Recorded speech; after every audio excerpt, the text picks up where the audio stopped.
July 1st, 2014, Calvin Castine on Pratt Street in the village of Rouses Point. It's approaching 10:30. Actually, it's a little bit after 10:30. Or 10:30, we're meeting a small group of folks who have worked to get the former D&H railroad station up and available for public viewing after many volunteer hours, years of planning and execution, and many thousands of dollars on state and federal sources included. This D&H station is going to be open to the public, and it's going to have its first open for the public weekend. As we're recording this, it's upcoming on the weekend of July 4th. There's Ben Arnold, one of the driving forces into getting this completed. He lived just across the road, so he'll be coming right back. And we're going to go inside, talk to Benny and a few other folks, and find out what's happening. And I'm sure a lot of folks who've been watching the progress over the years are wondering what's happening in here also. So we're going to try to find out and share that with the community.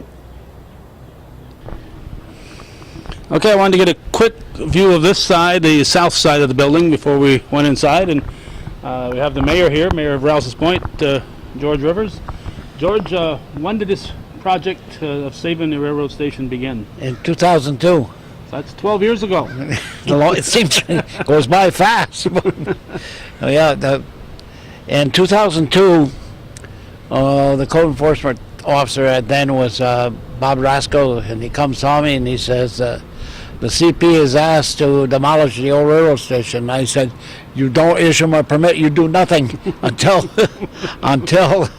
I make some phone calls. So I got on the phone, got a hold of some people down in Clifton Park, talked to the gentleman, and I said, we don't want that building tore down. I said, that's part of history.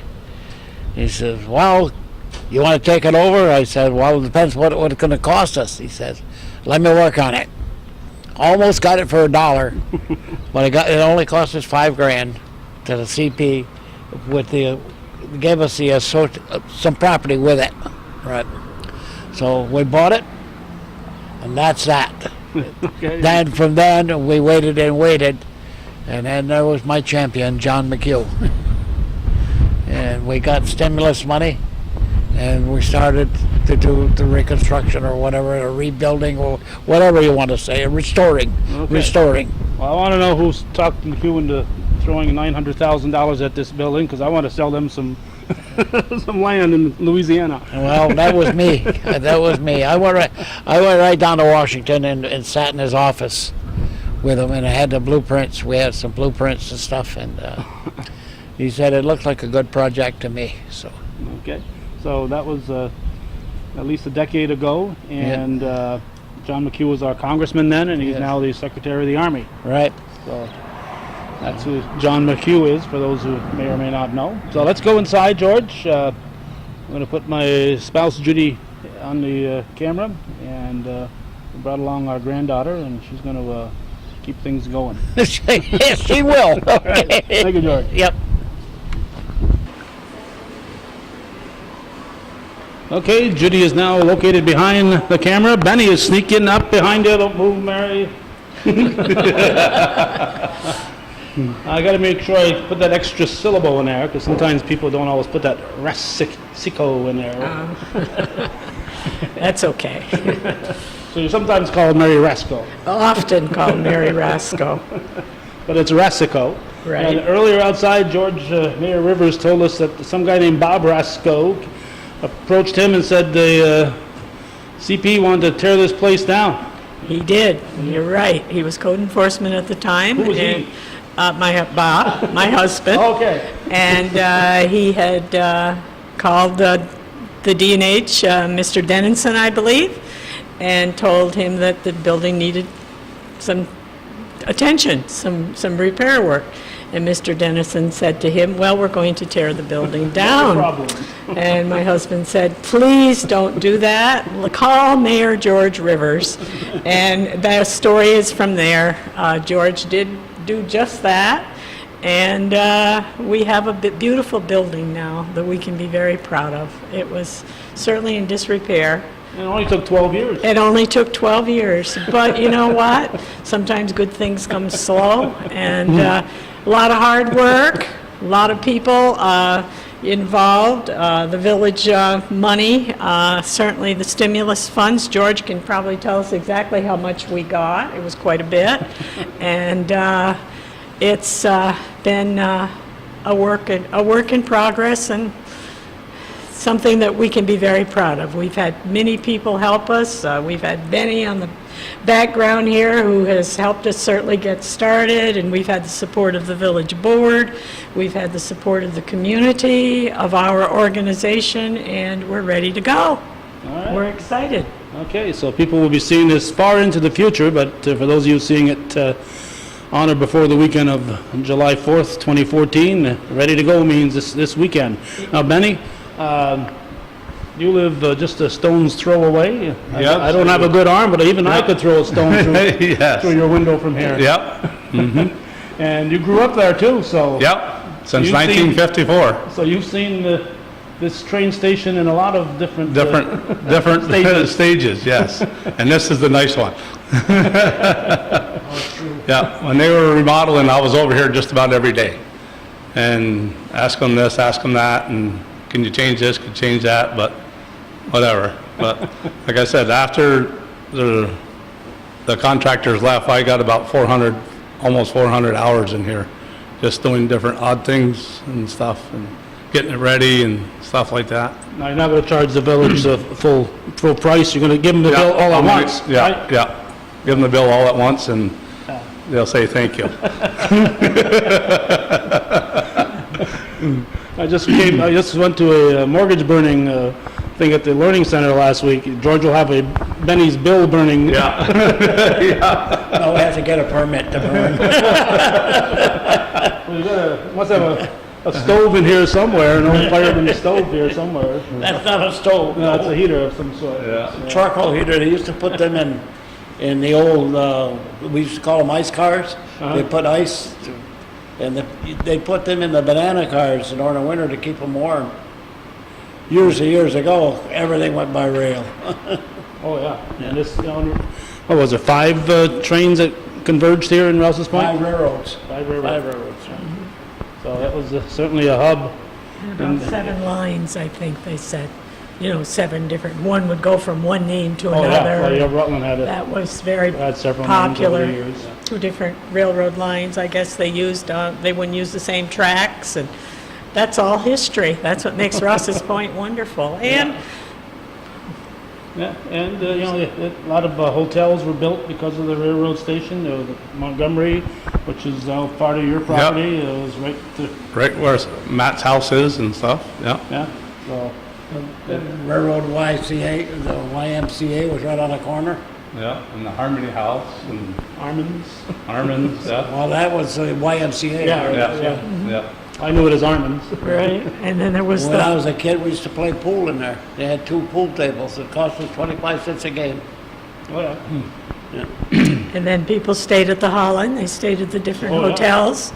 That's how Hank Gilson came to town on the railroad. Right, and so it was a prosperous, and I think, the railroaders actually took over from the lake people. So, it's a progress of history, and right now we're concentrating on on railroading because it is the station and it's brand new, but we intend to obviously have other displays. We've had lumber mills here, we've had, boating, the fort, all kinds of businesses. You mentioned the lake and the railroad, and that old steamboat hotel that was on the Sportsman's Right. Pier is just it's amazing to.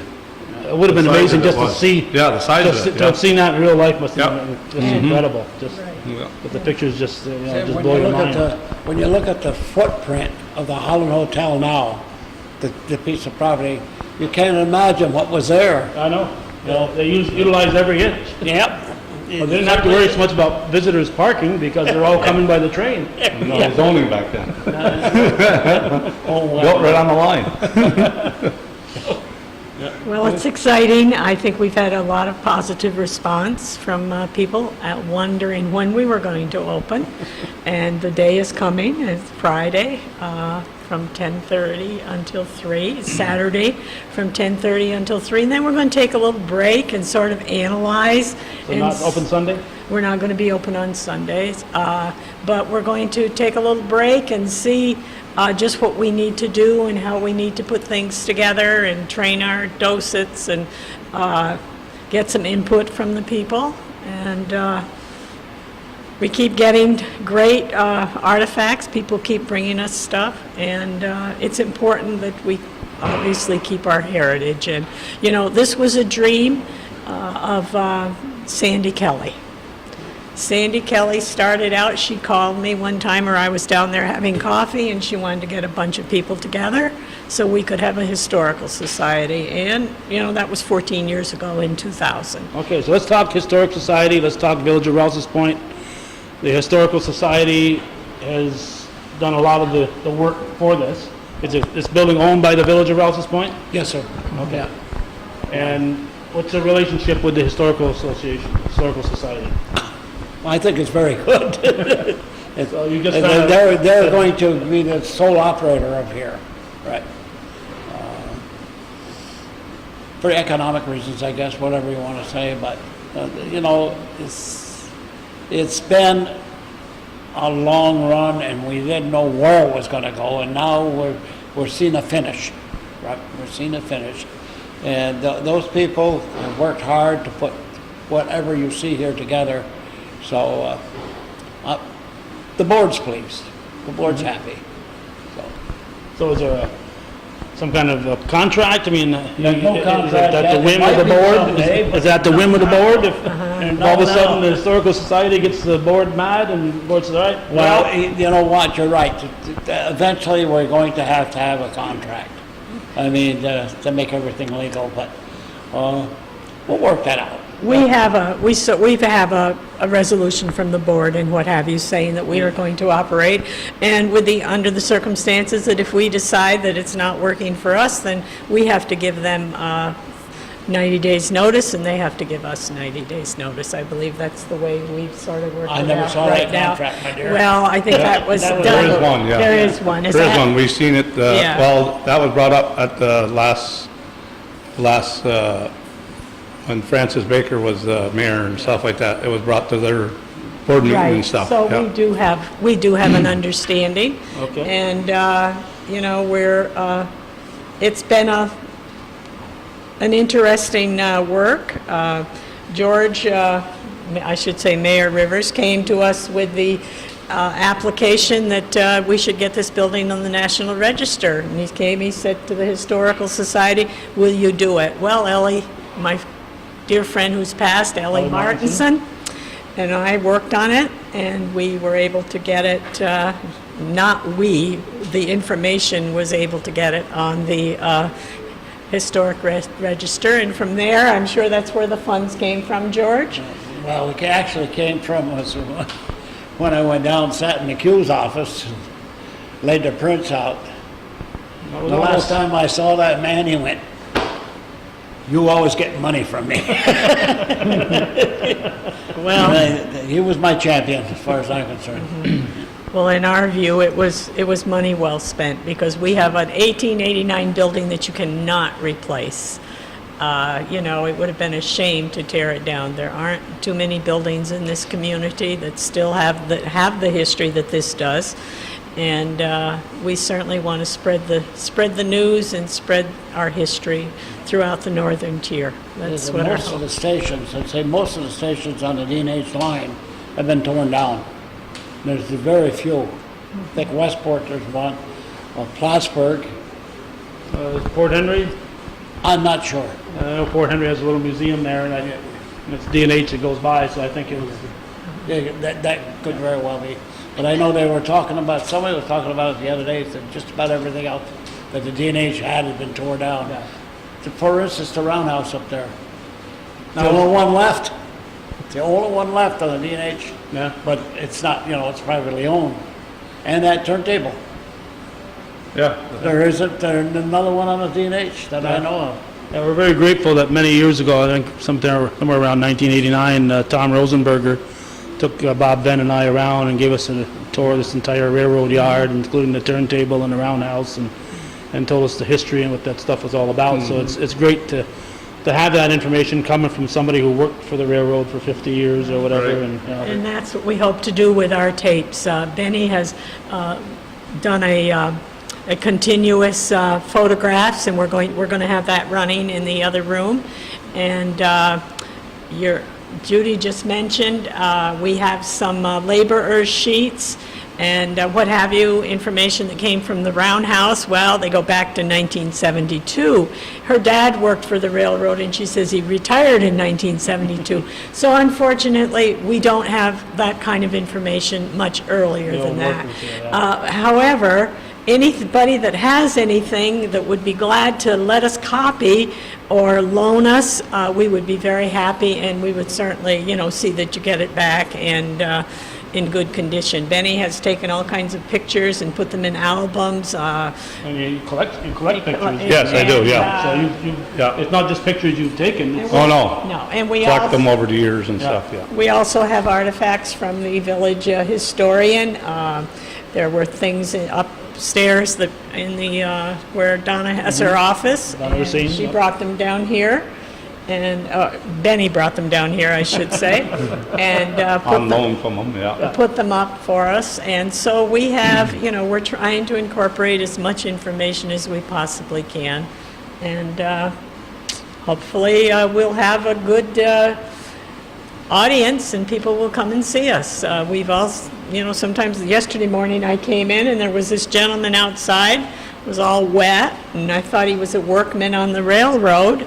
No, he had seen on the internet that we were going to be open, I guess, so he decided to come over a little early. So he went through, put that on the screen for us as a saver, screen saver. Put some favorites in the files. So I think we're going to have a lot of railroad buffs that are going to help us. And nice when they're handy, too. that's right. And Walter Favreau, I'm sure he's hiding someplace. He's out somewhere, but he has been very, very good about giving us and loaning us. We've had Dick Baker made that beautiful. Okay, we're gonna Okay. move around and we'll talk Okay. about those things. But before we do, I do want to talk about ownership. Now, the village owns the building. We've got lights running right now. We've got a fan blowing. The village paying the There is a building? budget, there is a budget for the historical center, excuse me, and to maintain it, See, as soon as I start talking about spending money, he starts choking. Did you notice that? Well, yeah, all mayors are like that. That's the name of the game. So the village has a budget, so you're going to be selling cards in here and stuff like this that go to the Historical Association to meet your expenses? To help meet our expenses. Now, what are the plans?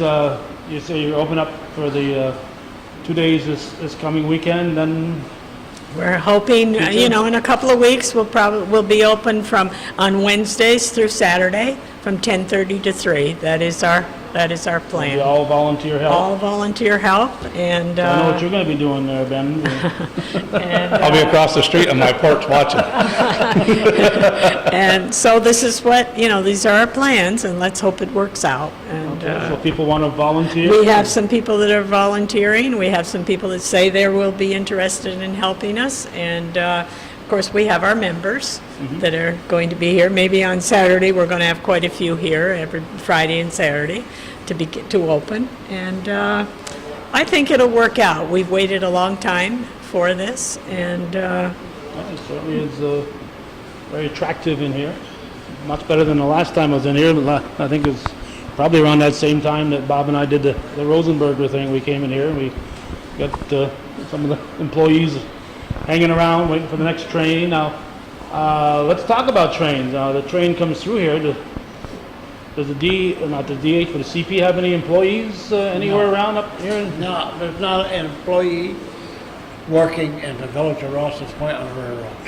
Okay. No.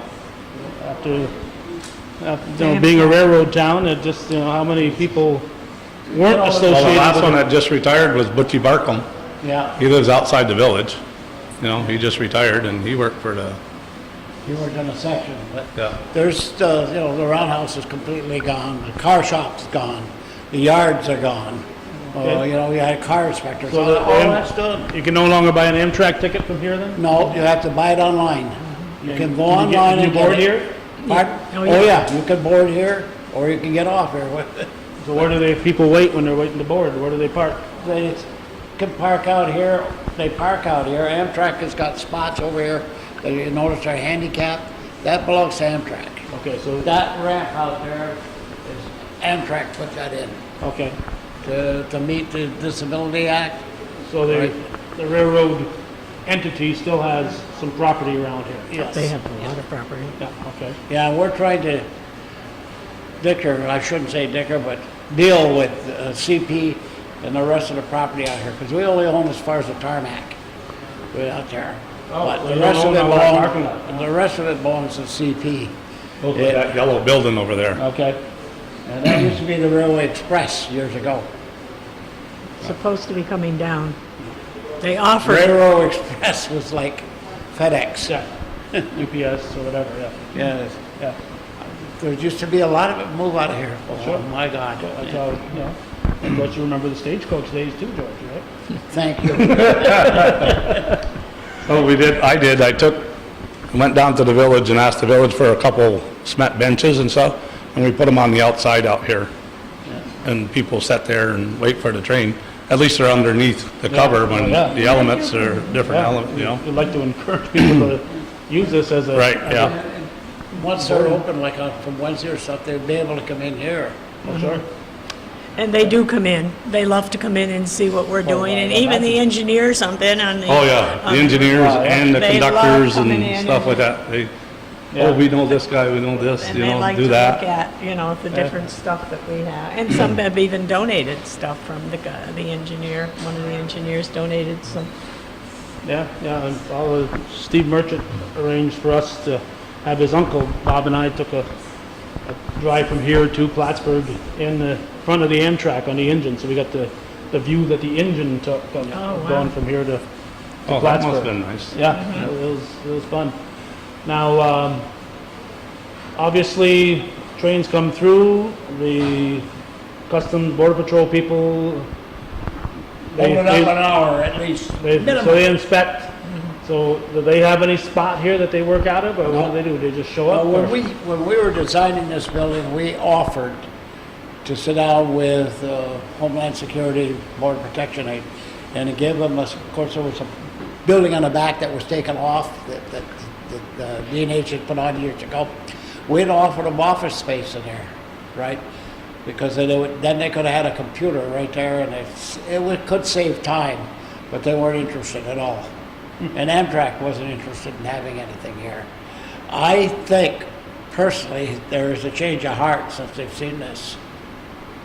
Well, they're trying to ramp up Homeland Security, and obviously, trains are still a way for people to enter this country. They're working out a deal like they used to do years ago, Calvin. They, immigration and customs people used to take one train into Canada. They had an office in the Windsor station, and then they'd work the train out. When the train got here, They'd already been inspected. everything was inspected. But they're trying to do that again, but there's governmental hitches.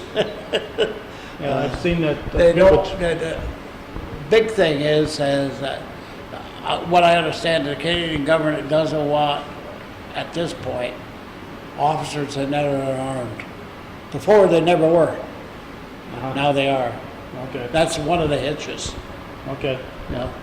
Guess we won't solve that today. No, I don't think we have the power. All right, let's relocate and let Judy find another spot. You don't need me anymore. I need to get down to the office. All right, Judy calls. I'm working on, believe it or not, stopping, blowing whistles on the train from, let's say, 10 o'clock at night till 7 in the morning. And there is a way of doing it. I just gotta, I have to Seems like a contact- safety, I think. No, there is, they call it soft blow. It's a program that the federal government's got. The three crossings are gated. Yeah, but somebody walking on the train, on the tracks.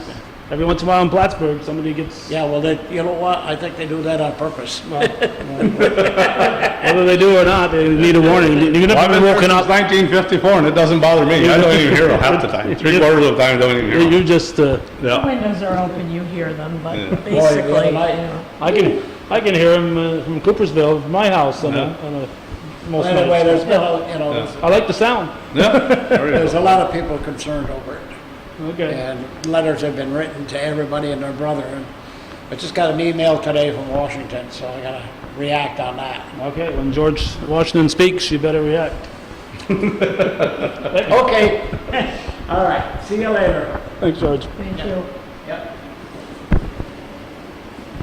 Okay, we're going to start looking at a few things, but before we forgot about them, I want to mention this little rack of, are they just postcards, or are they? And, Note cards and note cards. and note cards. Note cards, so we can Yeah. put them in an envelope, and those are available here, all railroad related. All railroad related. Jimmy Rochester, I went and seen him this morning and asked him if he would like to sell some or whatever and stuff like that. He said he'll take half the profits, whatever we sell. Okay, so that's at Border Press, and so you can go to Border Press and cut the History Center right out of it, or you can come here and support Border Press and support the Historical Society. Right. Mary had a big frown when I said go to Border Press. Did you notice that, Ben? Border Press has been very, very good to us. They're in the process right now of doing a map for us that we can Oh, give yeah. to the people when they come in, and Jeremy Lane and they them, work.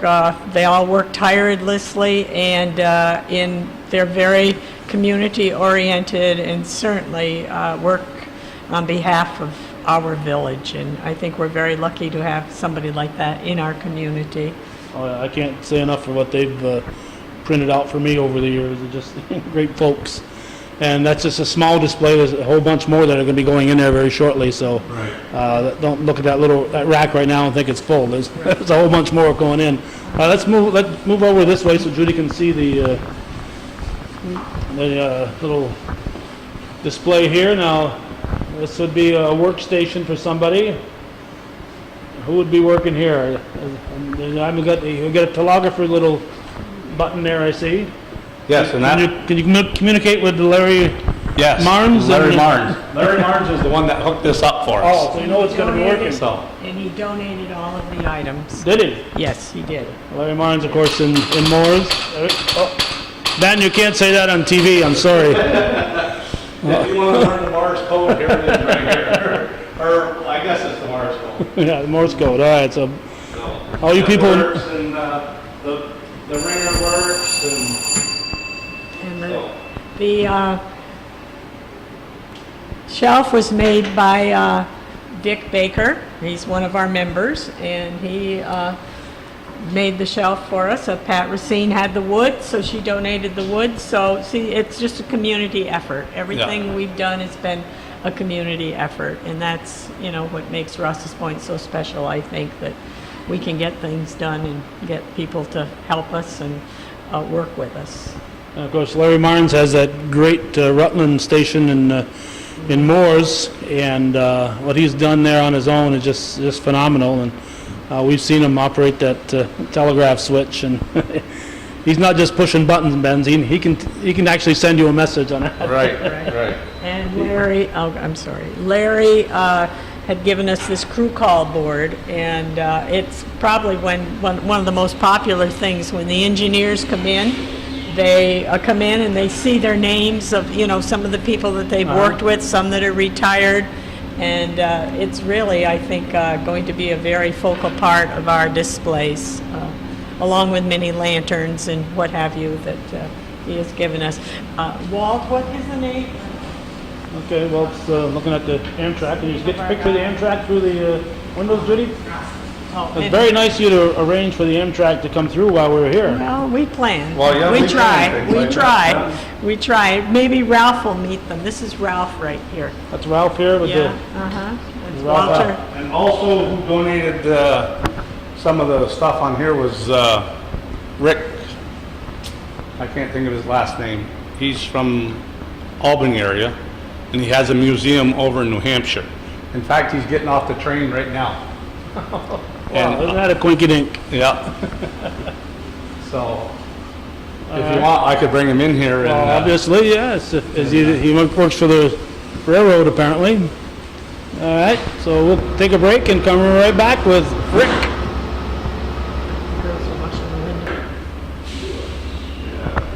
All right, we have Dick Selba. Rick. Rick. Yeah. Rick Selba. Okay, I understand. If you have a name like Richard, you get a choice. Either you're Rick or you're Dick, and you're Rick. Right. All right, Rick Selba. And what are you doing here? All of a sudden, we're talking about stuff, and you show up. Well, I'm the one of the engineers that works on the Adirondack, working between Albany and Montreal, and I'm also a history involved in railroad history. And my specialty is railroad communications. My original job on the railroad was communications lineman and a telephone maintainer, and I used to maintain equipment just like this that was still in service 38 years ago on the railroad. And through a lot of people that I know, all equipment like this was preserved, and when it was taken out of service, we saved it all from being thrown away. And now we're reinstalling and restored railroad stations. I've done several in Massachusetts, and now we're helping Rouses Point do this one here. Oh, very nice of you. And so the telegraph is nothing that came from me, but the scissor phone and the old magneto and all that, that was something that came from our museum. It was spare stock that we had that you know, we have many parts, and I just thought that why let them sit in a box when it can be appreciated by the public up in this area. Oh, that's great. It's all standard equipment that was used on just about every railroad. It came out of like the Gray Bar catalog, and this Western Electric equipment was used everywhere. And so it's the same here as it was just about at any railroad station on the line, on any railroad. And it's we're going to get it all hooked up and working in the next couple of weeks, and it'll be a really nice display. What do you mean working? Well, it'll be. In other words, you'll be able to talk like between that black phone and this phone over here, just as an example. Okay. Like we could make it work to other parts of the building, but that's farther in the future. Okay. Yeah. So. That'd be, you could have But actually, the equipment, it's unlike your modern day cell phones today. This type of equipment here is made to last forever. That scissor phone is probably at least 80 years old, and I'll guarantee it'll work as soon as we hook it up. It's so simple that there was no planned obsolescence. no, there was nothing. It was meant to last forever. Unlike your telephones that you carry around in your pocket today, they're throwaway in probably about a year. This stuff was made to last forever. It's really good, really unique. And this is how trains were dispatched. Written train orders were taken by block operators at these different stations to go from station to station. They controlled it all on a piece of paper. Today we have modern day signals and whatnot that control the movements and radios, but this is originally the telegraphed, and it morphed over to voice communication. Now, talking about the telegraph, that was donated by Larry Marnes from Moores. I don't know if you've ever seen his display in Moores, but Larry grew up in Moores and hung around the railroad station a lot in the 50s, and he learned the Morse code from a telegrapher then. So was the telegraphy still being used? No, telegraph had been, the line that I worked on, the telegraph came out around 1960. I started in 1976, and all we had was so through the 50s, it would have still been used. Right, up until about 1960 or so. And then now all we had left was the telephone, and then eventually the telephone was superseded in 1988 by fiber optic communications. And all the old wayside phone lines were all removed in 1988, and all this type of equipment was obsolete. At that time, So- they strictly use you dial. probably- They just use regular telephones, and mostly it all relies on radio communication today. The railroad. So you were smart enough to gobble up a lot of Yeah, we stuff? did. Yeah, we did. Other people did too, and it was people's collections have been donated to us. You know, people that saved all the stuff from being thrown. The railroad just threw all the stuff away. Yeah, it just- This is what they did with Junk, it. right. Matter of fact, they used to take the old wooden telephones and throw them right into the Connecticut River in Springfield, Mass. Yeah, at the bottom of that river, there's hundreds and hundreds of old phones. That's wrong on a couple Yeah. of levels there. Yes, it is.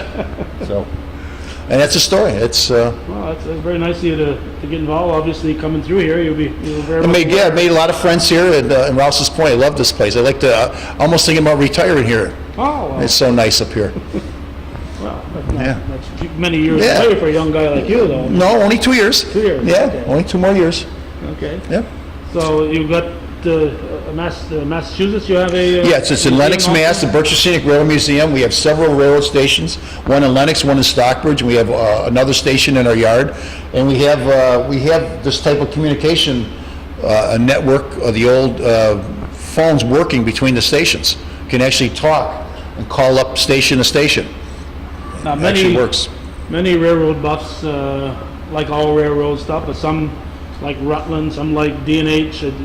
I'm a New Haven man. You New Haven okay? Railroad, yeah, that's my favorite, yeah. Yeah.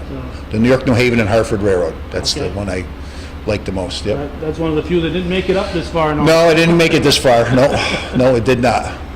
Okay. Anything else, Rick? No, that's about it for today. I like what the Rouses Point has done with this station, and I'm glad to see, if I'm not mistaken, it was almost ready to be demolished. And at the last minute, people here in the village got together and saved it. And luckily, the railroad cooperated, and here it is today. And unfortunately, too many of these stations fell to being torn down. And luckily, this one has been saved, and it's absolutely beautiful. And I congratulate the entire village for everything they've done here.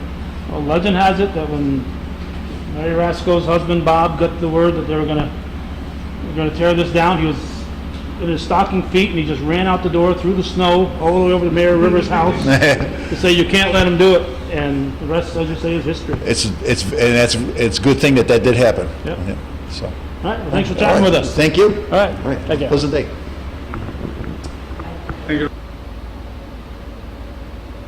Okay. Would you stand up, Mary? Tall as I get, sorry about that. Well, I'll go down to your level here, you know. Mary, before we put the camera on, I'm going to stand up if you don't mind. No, go ahead. Judy's going to shoot you anyway and shoot the other stuff. So you were talking about some of the people who've helped out on this committee. Mm-hmm. You know them offhand, just like that? Well, I know some of them.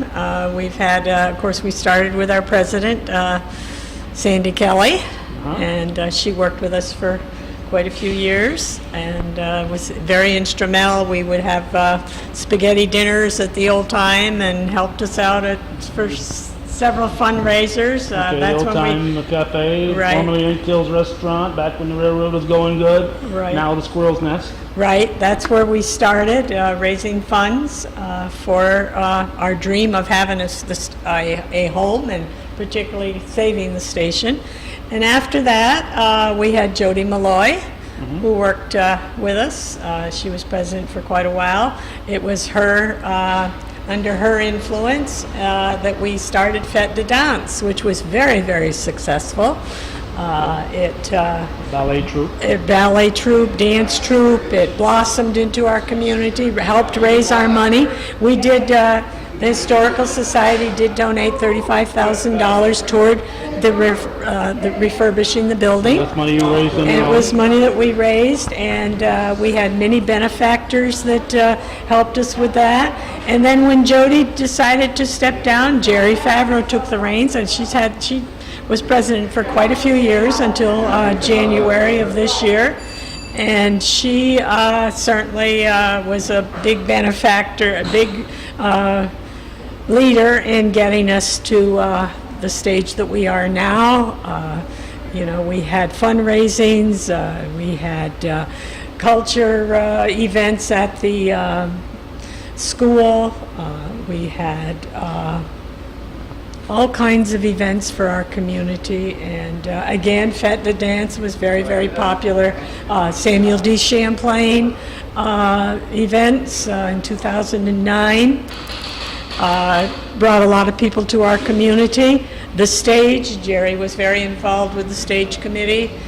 She was one of the original members, and again, our Samuel D. Champlain and events that are being held at the stage are all work of volunteers and many volunteers. So this is a community of volunteers. All right. And Now let's look around here. You've got, you said this big cabinet here is actually a Rutland cabinet. It is. It's one that Eddie Bayshard donated before they tore the building down, and we were able to salvage it. It was right around the early 2000s that was torn down. I do have a picture of it in our Champlain 2000 book before it was torn down, because they were talking about preserving this one, and that one was heading for the wayside. So that's an authentic one that was sitting there in that building. It was kind of between the Shazy Hardware and this location, Right, along right. the former Rutland Dick track. Baker, and I'm not sure who else, but they salvaged it and they stored it in the back until they tore it down, and then I believe it went over to the village sewer plant. A lot of the stuff was stored at the village sewer plant until we finally were able to get into our new home. I'm a little scared about those urns on top of there. Are there ashes in those things? Or? I hope not. Benny gave those to us, and he says that they're, the box that he bought them from said that they were actually in the Fort Montgomery Hotel in Rouses Point. Okay. So-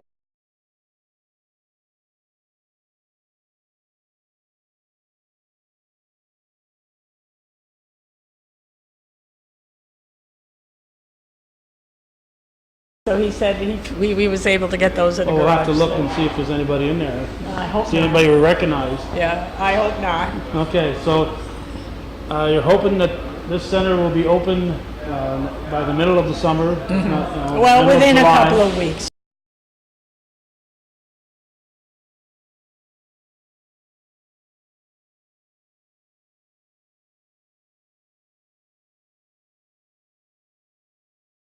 Books on display. Ellie. What, do you have any of those for sale or anything? No, but Ellie Martinson gave me those Jim Shaughnessy books before she passed, and I thought the appropriate place for them was here. Oh yeah, Jim Shaughnessy put out And, we many, also- many books, but particularly the D&H and Rutland book are just fascinating. Right, and I think it should be noted that we have tried to get some of the artifacts or some information from the D&H itself. And when we did speak before Mr. Dennison retired, I called him, and he said that unfortunately everything burned in Albany. They had a big fire in Albany, and so anything that was left, any records or all the anything, records, was all gone. So this happens to be material that was given to, well, my husband picked it up from the roundhouse that John Quayne told him about. He said, why don't you just go get whatever you can, because it's just going to be thrown out. So this is where all of this stuff comes from. And there's also names of several people in here that worked for the railroad, different foremans, laborers, locomotive section people. It was interesting to see some of the names. Okay. If Judy can manage a turn to her left, I don't know if she can manage that. There is a little map up there, and it kind of shows the location of the Steamboat Motel and hotel, and the bridge that ran across Lake Champlain, and looks like about an 1869 map, or I don't think it's 1856. What it is, really. So this is still a work in progress. And you're going to have changing displays? It's not going to just be railroad related, is that correct? Right, and we figured we'd start with the railroad. Obviously. And because this was the home of the railroad.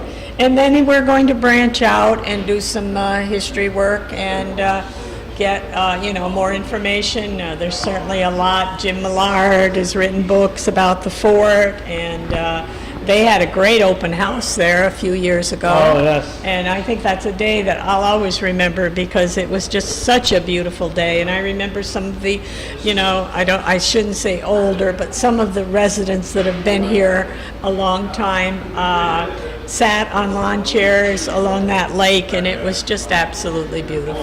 And Yeah. I think it would be wonderful if we could have another day like that. Unfortunately, insurance purposes, I know, they had to back off from that. Judy and I were there, and she took some great photos of the reenactors. And I was talking to those gray and blue guys out of Montreal a couple weeks ago, and they're saying the same thing. We'd want to go back, you know, Yeah, because it we was- really enjoyed it. It was just beautiful, and we've brought people in, Ed Cohen, Art Cohen, out of The Maritime Museum. the Maritime Museum. We've had the Lois McClure here. I mean, Jerry was instrumental in a lot of that stuff, and it doesn't happen overnight. We had Flag Day. The flag came, I believe, 2 years ago, and You're talking about the 9/11 The flag? 9/11 That came, flag. 2011. and 10 years later. And you know, these are all events that have happened in our community that take a lot of organization and what have you to get ready. And the people enjoy it. They enjoy the 4th of July parade. We have to be grateful for our fire department. We have to be grateful for our village employees. Whatever you know, there's a lot of stuff that we've needed here and what have you. And, you know, the board and everybody has been very gracious and helped us get started. So we're very grateful for that. Okay, are your plans at this point to just be open when the weather is good? We're going to analyze that, but I believe probably from now until October. That's what most museums seem to do, and we'll work from there. We'll see. You know, if we can have a special event or something, you know, comes up. We'd like to see little lectures. You know, probably have people like Dr. Southwick, who has a lot of history, and You'll talk to anybody, anytime, on any subject. good. And we had him actually at the Legion a few years ago, and that Legion was packed. So it's those kinds of things that we would like to bring to the community. We've had, you know, Scott Merchant gave a performance. It was probably the hottest day of the year. At the St. Patrick's Church back in the early 2000s, and that was to help raise money for the station. So we have people like John Huckrow who've donated. They've, you know, seen to it that they've donated funds for our station. And we have life members who have been good contributors. So. Okay, do you have a Historical Association website, or what? We do, and I'm embarrassed to say I have not updated it, but we will. Okay. We have to So how do update people it. get a hold of you if they're interested in donating an item, loaning an item, allowing you to take pictures of an item? Well, we do have an email. It's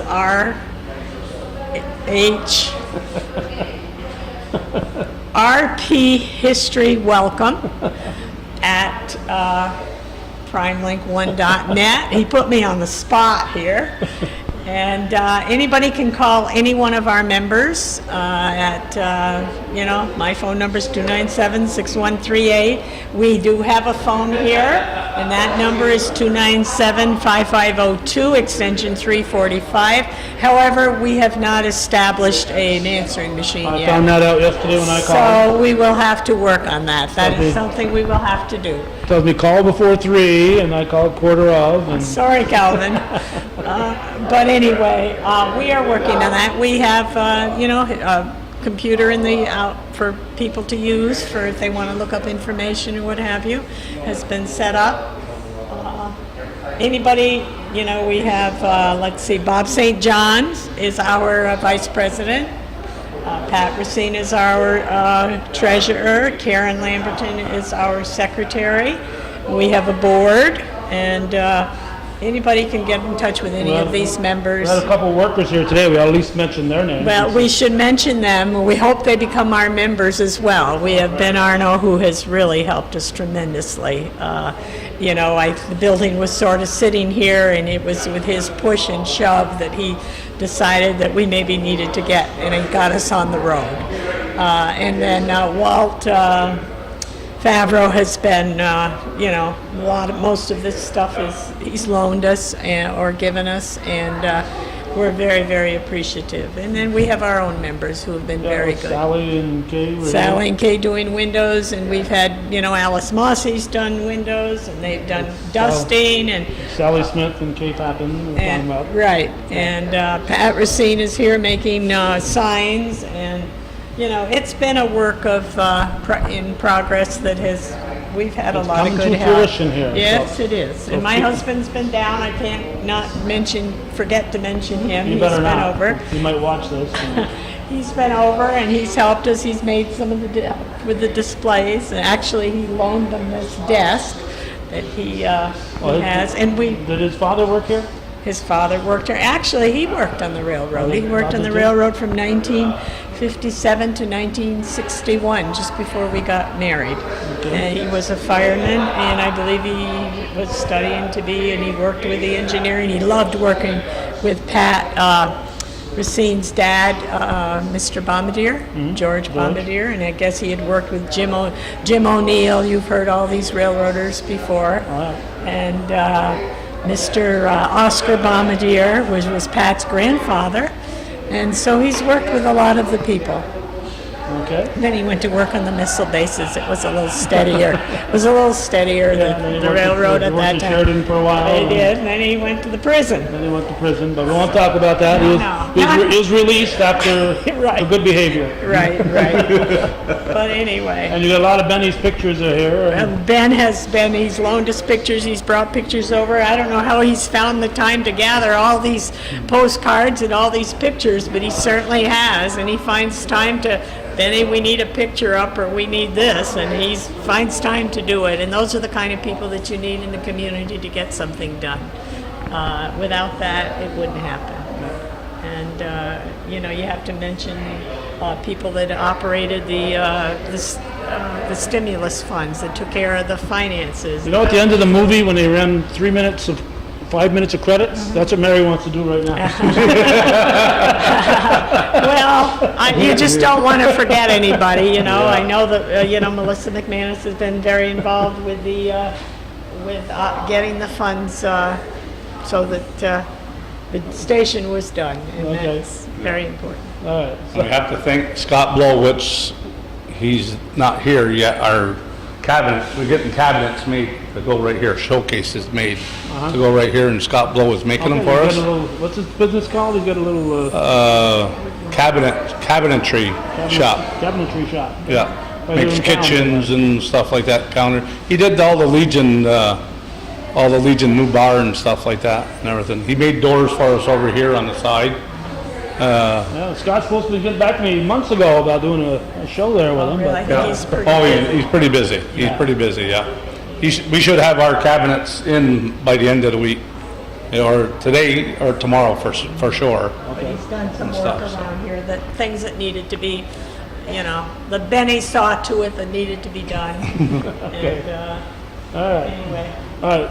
And anybody else who ever helped, Mary wants to include you. in Well, that. Right. I guess we have to also thank Donna Racine Okay. for loaning us this was Mr. Carrier. Albert Carrier was a village clerk for 35 years, and he also was the chief clerk of the railroad of the D&H. Okay. And he worked at that desk, and then when he retired, he had it refurbished, and it was at the library for years, and now it's here. And I believe the radio came from the Holland Hotel, Okay. and this came, I don't know the story on that. Dan. That came, I sort of conned that out of Red Fillion and stuff. Red has a little bit of a collection. Yeah, a little bit of a collection and stuff, and he donated it to the village. And it was originally from the village. It was up over the top of Russo and Myers, or Rosemeyer and Brusso store across from Antilles Okay. years ago. And we have a picture of the lady, That's the telephone operator's stand, yeah. We also have the picture of the woman that operated it and stuff, and I can't find it right now, but we do have one. We also have a very nice desk in the office that Ralph Gilpin used when he worked for the, I believe, Montgomery Ward. Yes. And actually, he used it when he worked for W.W. Geddes. It was the W.W. Geddes desk. Okay. And we appreciate the fact that he has donated it and that we are able to use it.